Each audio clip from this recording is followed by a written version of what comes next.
The storm had blown through an hour ago, but the slave pits of Gora Prime still reeked of wet iron, rot, and misery. In the dim underbelly of the labor compound, slaves huddled together under sheets of bent metal or makeshift tarp, their shackles clinking softly whenever someone moved. Dax Karen was not supposed to be here. He was an off-world mechanic contracted by the United Terran Peace Corps, tasked with retrofitting old agricultural bots for post-war reclamation. But when he wandered too far past the refueling stations during a search for a missing parts crate, he found a pit instead. A literal pit. Sunken into the mud like a forgotten scar, the compound was hidden under thick foliage and an illusion field that shimmered faintly under his visor scan. Technically, slavery was illegal across every known civilized system. But technicalities meant nothing this deep in the spiral rim. And that was when he saw her. She crouched against a steel post, her hair a tangled mess of clay and moss. Her skin smeared so thick with grime she looked more like an elemental than a person. A rusted collar pinched her throat. Her limbs were thin but not frail, tensed like something used to punishment. Dax's eyes narrowed beneath his visor. She looked up and her eyes met his. Not with fear. Not with desperation. With challenge. He'd seen that look once before. In a mirror long ago, back when he'd been a war orphan with blood on his hands and nowhere to go. That moment stuck with him even after he was shoved away by a shout from a local foreman, who accused him of snooping. They tried to hustle him off the site with phony warnings about dangerous diseases, but Dax had already decided. The next day he came back with forged papers. Inspection. The slavers didn't suspect a thing. The slave compound disguised its worst abuses by mixing them with legitimate indentures, criminals working off debt, clones doing synthetic labor rotations. But the woman wasn't either. Her record had no designation, no name, no origin. She simply existed as Unit 47F. They let Dax take her, under the pretense that she was being transferred to a mining operation. The slaver laughed, saying, "You won't get much use out of that one. She's half feral." She didn't struggle when he led her out of the pit, but her eyes never left his. Not once. His ship was a squat freighter patched together from 4 junked hulls. It wasn't pretty, but it was private, and the med bay still had functioning sterilizers. He brought her in. She flinched at the humming of the machine. He opened a compartment and retrieved a thermal blanket and a protein cube. She didn't touch either. Her body coiled into a defensive knot. So he ran a diagnostic scan. The results infuriated him. Malnutrition. Scar tissue over 90% of her back. Microfractures in her ribs. Electroburns on her arms. And then, a genetic flag. She wasn't human. Not entirely. Her DNA was braided with something else. Something older.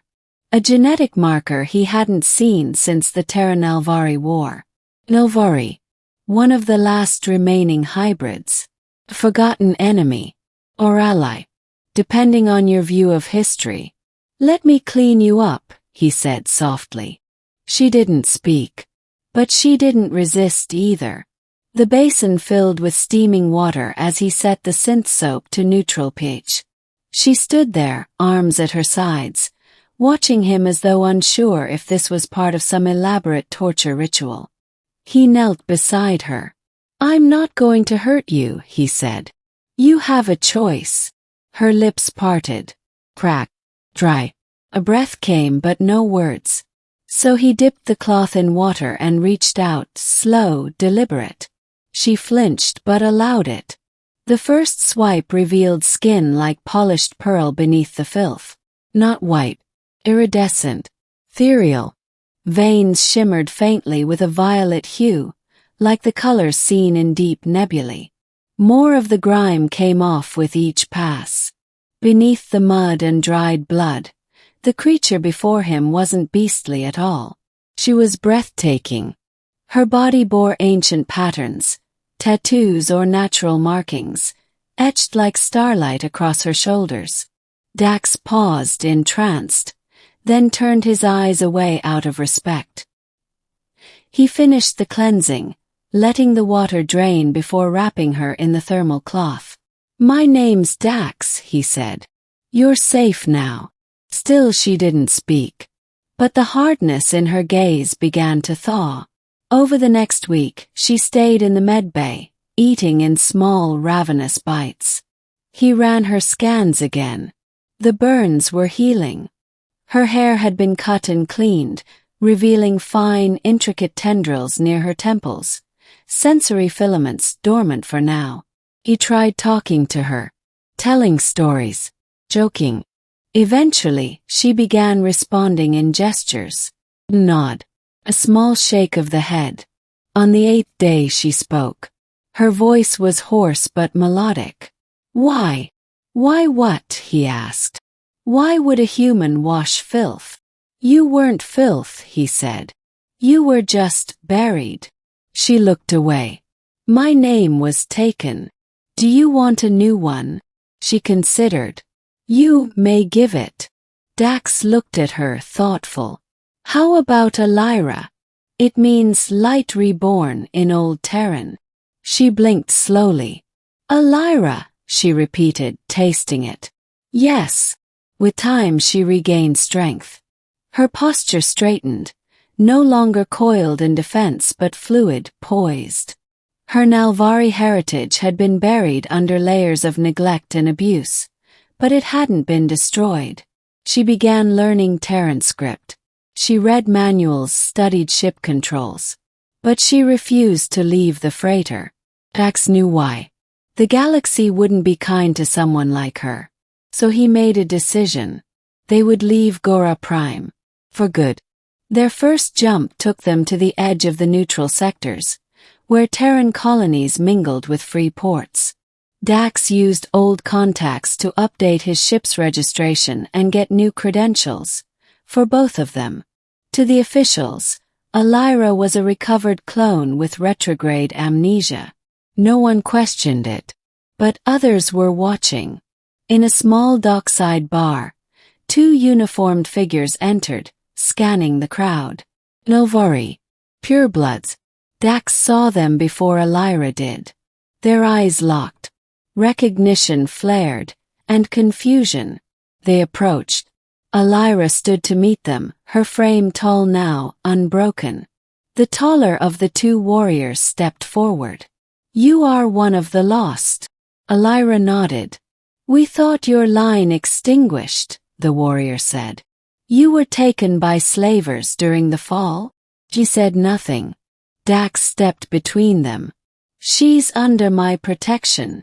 The second warrior looked him over. "You are Terran." "Yeah." "Problem?" "No." "Surprising." Alira spoke then. "This man washed me free. I owe him everything." The warriors bowed their heads. "You owe nothing. He has honored the old accord." The taller one reached into a satchel and produced a sigil, a crystalline shard etched with Nalvari script. "Come to Vaithala," he said. "You have kin." Dax waited until the warriors left. "You don't have to go," he said. "I want to," Alira said. "But I want you with me." He blinked. "Why?" "Because I am not the only one who was buried," she said softly. "You were too. You just learned how to walk above it." He laughed dryly. "I'm just a mechanic, Alira." "No," she said. "You're the one who saw the truth beneath the filth. Who looked at a slave and saw a person." Her eyes met his. No challenge now, just clarity. "Come with me, Dax." He took her hand. And together they walked into the stars.